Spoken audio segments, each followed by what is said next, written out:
அண்ணாமலையாருக்கு அரோகரா. இன்றைக்கி பார்க்க போகிற பதிவு என்னென்னு பார்த்தீங்கன்னா, ஆடி மாதத்துடைய சிறப்பை தான் பார்க்க போகிறோம்.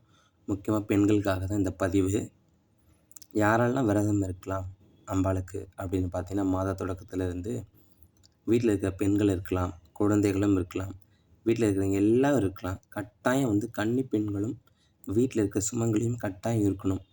ஏன் இருக்கணும் அப்படின்னு கேட்டிங்கன்னா, அவங்கக்கிட்ட தான் அந்த முன்னோர்களும் குலதெய்வங்களும் அப்புறம் இஷ்ட தெய்வதைகள் எல்லாமே வாசம் இருக்கக்கூடியது பெண்கள் கூட தான் இல்லையா? அதனால தான் நான் சொல்கிறது, கட்டாயம் கன்னி பெண்களும் சுமங்கலி பெண்களும் விரதம் இருக்கணும்.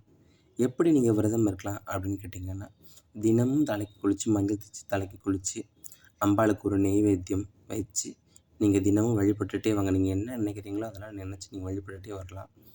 அது மட்டும் இல்லை, எனக்கு இந்த பூஜை பண்ணிகிட்டே வரேன், எனக்கு மாதவிடாய் வந்துடுச்சு, நான் என்ன பண்ணுறது அப்படின்னு சொல்லிட்டு நீங்கள் கேட்டிங்க அப்படின்னா, அது ஒரு பெரிய பிரச்சனைகளே கிடையாது. அது மாதந்தோறும் நடக்கக்கூடிய ஒரு கழிவு தான் இல்லையா? அதனால் அது ஒரு பெரிய பிரச்சனையே கிடையாது. இறைவன் அப்படி சொல்லவும் இல்லை, நீ மாதவிடாய் வந்துச்சு எனக்கு பூஜை பண்ணாதுன்னு சொல்லவும் இல்லை. நம்மளுக்கு மன நிறைவுகள் வேணும், மனம் சுத்தமாக இருந்தால் போதும், நல்ல எண்ணங்கள் இருந்தால் நம்மளுக்கு அது போதும். அதுவே நம்மளுக்கு மிகப்பெரிய வெற்றி. இறைவன் இருக்கக்கூடிய தகுதி, ஒரே தகுதி மனம் சுத்தமாக இருக்கக்கூடியது தான். அதனால் அது இருந்தாலே போதும்.